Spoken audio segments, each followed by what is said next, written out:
Hey guys, welcome back to our channel Take Two. Today in this video I'm going to show you guys how you can hide your Facebook Messenger online status. So I'll be teaching you a very easy step regarding this one, and if you have any problem or any queries within the process, just let me know in the comment section right away. And now let's just get started. So firstly, what you need to do is you need to log into your Messenger app. So once you do that, you'll be in this particular platform.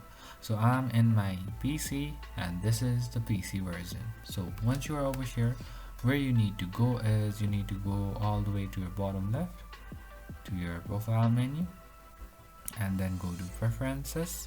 So you can have this option over here which says active status just below general. Just go over here and just turn it off from here. So that's how you can hide your online status. So that's pretty much, guys, that's how you do it. I hope this video is helpful for you guys. So thank you for watching our video, guys. If you like our video, please leave a like and do not forget to subscribe our channel, and also hit the bell icon so you never miss an update from us. If you have any queries, just let me know in the comment section right away, and I'll see you guys in our next video. Till then, stay safe, guys. Thank you for watching.